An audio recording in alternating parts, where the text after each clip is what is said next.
the steady hum of boarding announcements filled the air as passengers made their way onto Flight 237. It was a full flight from New York to Los Angeles, and the first-class cabin was already abuzz with quiet conversations and the occasional clink of champagne glasses. Among the well-dressed travelers was Victoria Hastings, a woman who prided herself on being part of the elite. Her tailored gray blazer, designer handbag, and diamond-studded watch made it clear she belonged in first class. She had worked hard for her success, or at least, that's what she liked to tell people. In truth, her wealth came from an inheritance, and the only thing she truly worked hard at was making sure everyone around her knew she was important. Victoria settled into seat 3B, crossing her legs as she glanced around. The other passengers looked acceptable: business executives, a retired politician, a famous tech investor. Yes, this was exactly where she belonged. Then, something caught her eye. A man, tall, broad-shouldered, dressed in a simple navy blue sweater and dark jeans, was walking down the aisle toward her row. His suitcase was well worn, and there was a slight scuff on his shoes. Victoria's lips curled in mild disgust. Economy must be full, she thought, watching him approach. But instead of stopping at the curtain that separated first class from the rest of the passengers, the man kept walking, straight toward her row. Victoria's brow furrowed as he reached seat 3A, the seat right beside her. Before she could say a word, he placed his bag in the overhead bin and eased into his seat with the kind of quiet confidence that irritated her. She let out a sharp breath. There was no way this man belonged in first class. Not with those shoes. Not with that cheap sweater. Her fingers tightened around the armrest as she cleared her throat dramatically. "Excuse me," she said, her voice coated with condescension. The man turned his head and met her gaze. His deep brown eyes were calm, unreadable. "I think you're in the wrong seat," she continued, forcing a polite smile. The man blinked, then glanced at his boarding pass. "No," he said, his voice smooth and composed. "I'm exactly where I'm supposed to be." Victoria's fake smile faltered. "That's impossible." She gave a short, dry laugh. "I paid for first class." A flicker of amusement crossed the man's face. "So did I." The words hit her like an insult. She stiffened, her mind racing with unspoken assumptions. People like him don't fly first class, she thought bitterly. The hum of conversations around them continued, but a few nearby passengers had started to take notice. The flight attendant was making her way down the aisle, and Victoria felt a surge of relief. She had no intention of spending the next 5 hours sitting next to someone so out of place. And she was about to make sure of it. Before we dive into this story, leave a comment telling us where in the world you're watching from today, and if you enjoy this story, don't forget to hit that subscribe button. Victoria Hastings was not the type of woman to let things slide. And she certainly wasn't going to sit in first class for the next 5 hours next to a man who, in her mind, clearly didn't belong there. Her fingers drummed impatiently on the armrest as she turned to fully face the man in seat 3A, sizing him up. He looked ordinary. His sweater was simple, his jeans well-fitted but nothing designer, and his suitcase, a battered black carry-on, looked like it had seen better days. Nothing about him screamed wealth, influence, or success. Victoria knew first-class passengers. They were polished, refined, and, most importantly, people like her. This man? He was an anomaly. And Victoria hated anomalies. "Look," she said, tilting her head in a way that made her diamond earrings glint under the cabin lights, "I'm just trying to save you some embarrassment." The man raised a brow, amused. "Oh? Yes." She gestured vaguely at the seat. "This section is first class. You might want to check your boarding pass again." Without a word, the man reached into his pocket, pulled out his ticket, and handed it to her. Victoria snatched it, glancing at the print. Seat 3A. First class. Her stomach twisted. That couldn't be right. "Maybe it's a mistake," she muttered, glancing toward the flight attendant who was assisting another passenger a few rows ahead. "I'll just get this sorted out." The man exhaled a soft chuckle, shaking his head. There's no mistake. But Victoria ignored him, already waving at the flight attendant. When the young woman in uniform turned and walked over with a polite smile, Victoria wasted no time. There's been some kind of mix-up, she announced. This man was assigned to first class by mistake. The flight attendant's expression didn't change. May I see your ticket, sir? Without hesitation, the man handed it over. She checked the details, then smiled warmly as she returned it. Everything is in order, ma'am. He is in the correct seat. Victoria blinked. That can't be right. The flight attendant nodded, professional but firm. It is. Victoria let out a sharp, humorless laugh. Are you sure? Now the flight attendant's friendly tone cooled slightly. Very sure, ma'am. Victoria turned back to the man, feeling something hot, anger? Embarrassment, rise in her chest. She had been so certain she was right. But now, the real problem had surfaced. Even if he had paid for first class, that didn't mean she had to accept it. She leaned in slightly, lowering her voice. I don't mean to be rude, but, are you sure you can afford this? The man's face remained unreadable. He didn't flinch, didn't scowl, didn't react in the way she expected. Instead, he simply said, Are you sure you can? Victoria's mouth opened, but nothing came out. For the first time, she realized that he was the one looking at her now. Not like she was beneath him, not like she was an inconvenience. But with quiet curiosity, like she was the mystery here. The thought unsettled her. Enjoy your flight, he said simply, turning away and pulling out a book from his bag. Victoria's nails dug into her palm. This wasn't over. She wasn't just going to sit back and accept this. Because, in her world, people like him didn't fly first class. And she was about to make that very clear. Victoria Hastings had never been ignored before. Not by waiters. Not by assistants. And certainly not by a man who, as far as she was concerned, had no business sitting next to her in first class. Yet, here he was, calm, unbothered, flipping through the pages of his book as if she didn't even exist.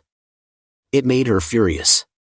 She straightened in her seat, glancing around. The other first-class passengers had returned to their conversations or emails, but a few had stolen glances in their direction. Victoria wasn't the type to cause a scene, she preferred her discontent to be subtle, whispered, well-placed.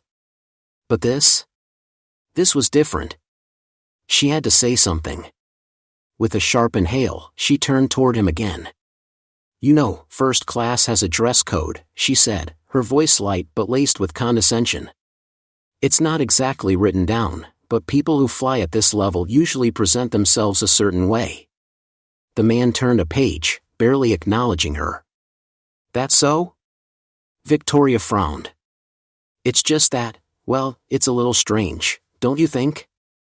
I mean, economy is, she waved a hand vaguely toward the back of the plane, probably a better fit. Now he finally looked at her. Not with anger. Not even annoyance. Just mild interest, like she was an unusual bug that had landed on his arm.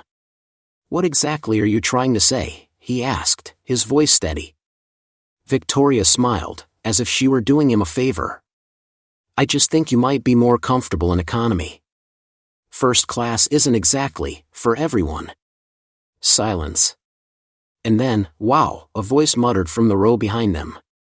Victoria stiffened, realizing that their conversation had now drawn the full attention of at least 3 other passengers. The businessman in 4A had set his phone down. A middle-aged woman with a pearl necklace in 2C raised an eyebrow. Even the flight attendant had stopped midway through handing out drinks, her eyes narrowing. But it was the man in 3A who held Victoria's full attention. Because, unlike the others, he wasn't embarrassed. Or angry. He was amused. And that made her boil. You know, he said, closing his book with a quiet thud, I had a feeling you were going to say something like that. Victoria folded her arms. I'm just saying what everyone's thinking. Are you? He asked, glancing around. Because from what I see, everyone else seems perfectly fine. Victoria scoffed. Trust me, they're just too polite to say it out loud. Polite? He let out a low chuckle. That's an interesting choice of words, considering what just came out of your mouth. Another quiet murmur rippled through the passengers. Victoria's face burned. This wasn't how this was supposed to go.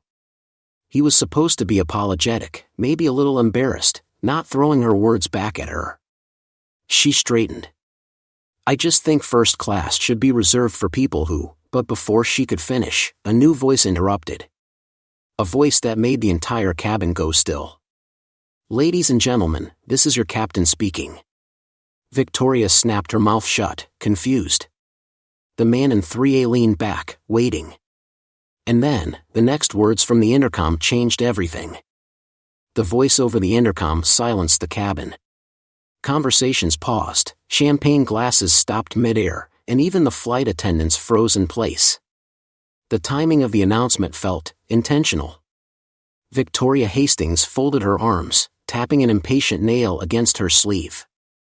She didn't care about whatever the pilot had to say, her focus was still locked on the man beside her. The man who, despite all logic, refused to acknowledge that he was out of place. She wasn't done proving her point. As the captain continued with routine flight details, Victoria leaned toward the flight attendant, who was still standing nearby. Look, she whispered, I understand you have to be polite, but come on, this isn't exactly what we expect in first class. The flight attendant blinked.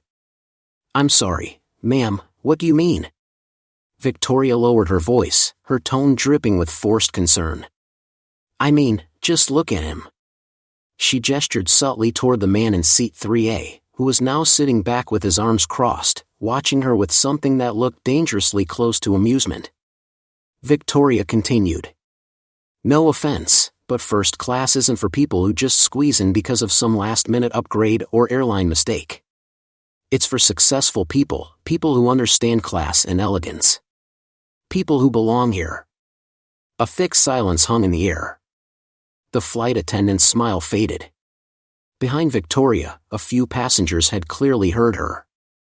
The businessman in 4A shook his head. The woman in 2C let out an audible sigh. But Victoria didn't care. She had said what needed to be said. Then, for the first time since this argument began, the man beside her moved. Slowly, he leaned forward, resting his forearms on his knees, and turned his full attention to her. Let me get this straight, he said, his voice low and calm. You took one look at me, decided I didn't belong here, and now you're trying to convince the flight crew to move me? Victoria stiffened. I'm just saying, he held up a hand, cutting her off. Let me guess, he continued, his voice edged with something sharper now. I don't look successful enough for you. I don't dress like I belong here. Maybe I don't act like it, either. Victoria opened her mouth, but no words came out. Because that was exactly what she had meant. The man shook his head with a quiet chuckle. You don't even know who I am, do you?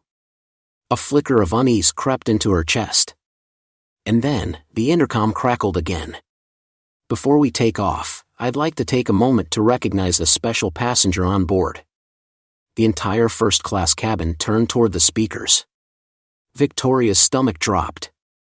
She had a feeling this announcement was about to make her regret everything. Before we take off, I'd like to take a moment to recognize a special passenger on board.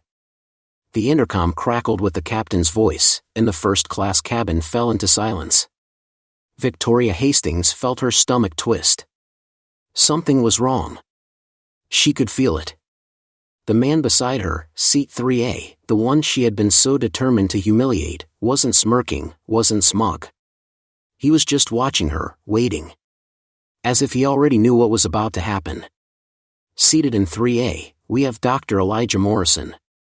Victoria's breath hitched. Doctor? The captain continued. Dr. Morrison is a decorated surgeon and an Air Force veteran. He has dedicated his life to saving others, both on the battlefield and in some of the country's top hospitals. It's an honor to have him flying with us today. Silence. Then, soft gasps. Victoria felt her throat go dry as she looked at the man beside her. Dr. Elijah Morrison. Not just some random man who had lucked into a first-class ticket. Not just some economy passenger who had been upgraded by mistake. A decorated veteran. A highly respected surgeon. Someone far more important than she could ever claim to be 4-0. Victoria's entire body went rigid. The words from the intercom echoed in her mind like a cruel joke. Dr. Elijah Morrison. Air Force veteran.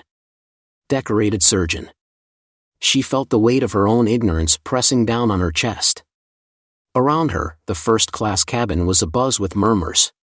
Some passengers exchanged impressed glances, while others nodded in quiet respect.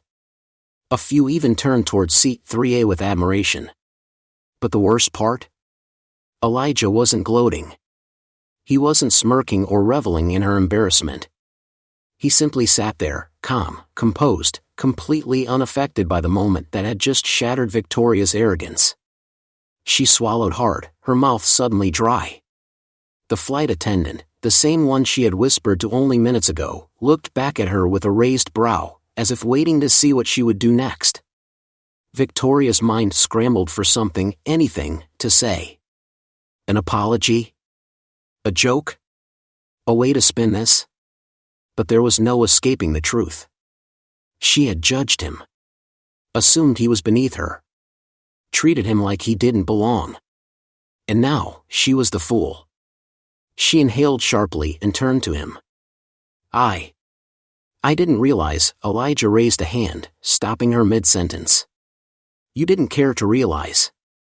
His voice was steady, without malice. That's the difference. Victoria flinched. He was right. She had never cared to ask who he was. She had only cared about what he looked like, what he wore, and what she assumed about him. Now, she was trapped in the very thing she despised most, being wrong. The businessman in 4A shook his head. The woman in 2C let out a quiet TSK. Victoria could feel their judgment now, the same way she had been so quick to judge Elijah. For the first time in a long time, she felt small. The intercom crackled again. Ladies and gentlemen, we are now ready for takeoff. Please fasten your seatbelts. The flight attendant gave Victoria a final glance before walking away. The murmurs died down, and slowly, the other passengers turned back to their own worlds. But Victoria couldn't move. She fastened her seatbelt with stiff fingers, staring straight ahead, her cheeks burning with shame. Beside her, Elijah reopened his book, unfazed. He had already moved on. But Victoria? She wasn't sure she ever would. Victoria Hastings had never felt this exposed before. As the plane rumbled down the runway, preparing for takeoff, she sat stiffly in her seat, her hands clenched in her lap. Her perfectly manicured nails, usually a source of pride, felt useless now, like they belonged to someone else. The weight of the last few minutes pressed on her, suffocating. Dr. Elijah Morrison. A decorated surgeon. An Air Force veteran. A man who had likely done more good in a single year than she had in her entire life. And she had treated him like an intruder. She stole a glance at him. He was calm, flipping through the pages of his book as if nothing had happened. As if she were nothing more than background noise. That should have been a relief. But somehow, it stung even more. She wanted him to acknowledge her, to react, to do something. Anything would be better than this indifferent silence. The plane lifted off the ground, soaring into the sky, but Victoria felt like she was sinking. She cleared her throat. Look, I don't need your apology, Elijah said, without even looking up. His voice was cool, unreadable. Victoria blinked, caught off guard. Excuse me? You heard me. He turned a page in his book, still not sparing her a glance. You don't need to apologize just to make yourself feel better. Her stomach twisted. That's not, she hesitated, realizing she didn't know what she was going to say. Because wasn't that exactly what she was trying to do? Elijah finally looked at her, his deep brown eyes steady and unimpressed. The thing is, people like you don't really see people like me. You just decide what we are and move on. Victoria felt her face heat up. That's not true. He raised an eyebrow. Isn't it? She opened her mouth to argue, but no words came out. Because he was right. She had seen him. Judged him. Dismissed him. And she hadn't thought twice about it. She let out a slow breath. I guess I just assumed that I didn't belong, Elijah finished for her. His tone wasn't angry, but there was an unmistakable weight behind his words. Victoria's throat felt tight. She wanted to defend herself, to explain that she wasn't that kind of person. That she wasn't bad. But what could she possibly say? She had shown him exactly who she was before she even knew his name.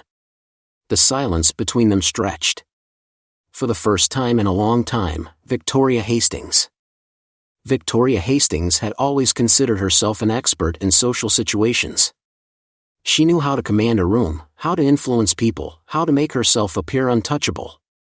But now she sat in first class, beside a man she had humiliated, struggling to find the right words to fix what couldn't be undone. Dr. Elijah Morrison had returned to his book, completely unfazed by her presence. His indifference unsettled her more than outright anger ever could. She could handle anger, she knew how to navigate it, manipulate it. But this silence? It made her feel insignificant. The flight had reached cruising altitude.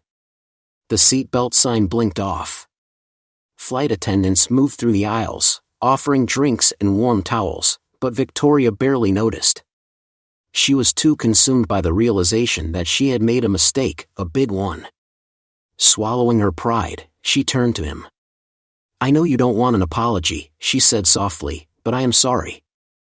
Elijah didn't look up. For what, exactly? She hesitated. For assuming things about you. He gave a slow nod, as if considering her words. And what did you assume? Victoria exhaled, shifting uncomfortably. That you didn't belong here. He finally closed his book and turned to her, his expression unreadable. And what makes you think I do belong now? She blinked. Well, you're a decorated surgeon. A veteran. Elijah held up a hand, stopping her. So, if I weren't those things, would your opinion be different? Victoria's mouth opened, then closed. She wanted to say no, that she wouldn't have judged him differently, but the truth sat between them like an uncomfortable weight. If he hadn't been someone important, would she still be sitting here regretting her words? Or would she have just brushed it off and continued her day? Elijah sighed. That's the problem, Victoria. The sound of her name on his lips sent a strange jolt through her. He had barely acknowledged her before, but now he was looking at her, really looking at her. You only respected me once you learned my title, he said. You didn't see me as a person first. Just an inconvenience. The words stung because they were true.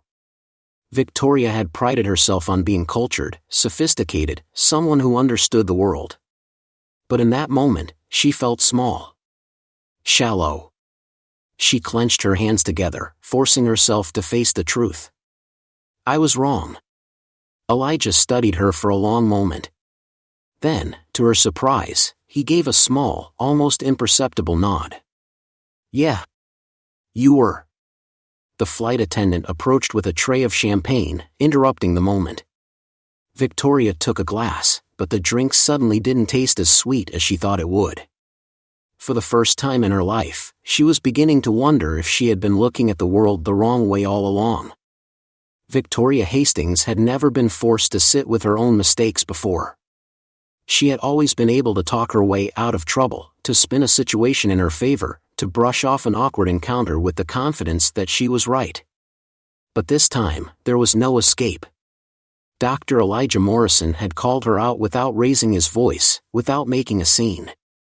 He had simply spoken the truth, and now that truth sat between them, heavier than the luxurious leather seats beneath her. The flight attendant passed by again, refilling drinks. Victoria barely touched hers, too distracted by the storm of thoughts racing through her mind. How many times had she done this? How many times had she looked at someone, made an assumption, and moved on without a second thought? She hated the answer. Beside her, Elijah was calm, his focus back on his book. But his words lingered in the air. You only respected me once you learned my title. It was the kind of statement she couldn't ignore, because it wasn't just about him. It was about her. The woman she had become. The woman she had convinced herself was sophisticated, educated, and cultured. But what did it mean to be cultured if she still judged people based on appearances? She cleared her throat. Can I ask you something? Elijah didn't look up. Depends on the question. She hesitated. Do people assume things about you often? Now, he looked at her. He studied her carefully, as if deciding whether she was truly ready to hear the answer. Then he sighed. More than you'd think. Less than some. He shut his book, placing it on his lap. People like you, he motioned vaguely, like to believe they don't judge. But they do. And the ones who refuse to admit it. They're the worst of all. Victoria flinched, but she forced herself to listen. You looked at me and made a decision, Elijah continued. I wasn't dressed the way you expected. I wasn't someone you recognized. So, in your mind, I didn't belong. She exhaled slowly. I really was that obvious, huh? He let out a small chuckle. Painfully. Victoria shook her head, feeling a strange mix of shame and relief. Shame for what she had done. Relief that, somehow, he was still willing to talk to her. Maybe there was still a chance to learn something from this. So, she said, choosing her words carefully, how do people earn your respect? Elijah leaned back, considering. By treating people like people. He shrugged. It's not that hard. Victoria nodded, his words sinking in. Maybe it wasn't that hard. Maybe she had made it hard. For the first time, she didn't feel superior. For the first time, she just felt human. The plane had begun its descent, but for Victoria Hastings, something else was shifting. She wasn't the same person who had boarded this flight. She had stepped onto the plane certain of her place in the world, confident in her assumptions, and completely unaware of how wrong she could be. Now, as the skyline came into view through the window, she felt an unfamiliar weight settle in her chest. Regret. The captain's voice crackled over the intercom. Ladies and gentlemen, we'll be landing shortly. Please return to your seats and fasten your seatbelts. Victoria obeyed mechanically, stealing a glance at Elijah. He was still calm, still composed, his book now tucked away, his gaze fixed on the view outside. She had spent most of this flight trying to justify her actions, trying to find a way to undo her mistake. But there was no undoing it. No perfect apology or explanation would erase what she had done. And yet, Elijah had allowed her to sit in that discomfort without making her feel small. She took a breath, choosing her next words carefully. I don't expect you to believe me, she said quietly, but I'll remember this conversation. Elijah turned to her, his expression unreadable. Good. She let out a dry chuckle. That's it? No words of wisdom? He smirked. I think I've given you plenty. Victoria nodded, conceding the point. He had. And for the first time in her life, she was actually listening. The plane touched down smoothly, the tires skidding slightly against the runway. As the aircraft taxied toward the gate, passengers around them reached for their bags, stretching, checking their phones. The energy in first class shifted, back to the world, back to reality. Victoria turned to Elijah one last time. I won't make the same mistake again. This time, he held her gaze. See that you don't. She expected him to say more, to offer some final remark that would leave her thinking about this moment forever. But he didn't. Instead, he simply gave her a nod before standing, reaching for his carry-on. The overhead bins clicked open. The flight attendants made their final announcements. And then, just like that, he was gone. Victoria remained in her seat for a moment longer, staring at the empty space where he had been. Then, with a deep breath, she stood up, collected her things, and stepped off the plane. Somewhere between takeoff and landing, her world had changed. Or maybe, just maybe, she finally saw it for what it really was.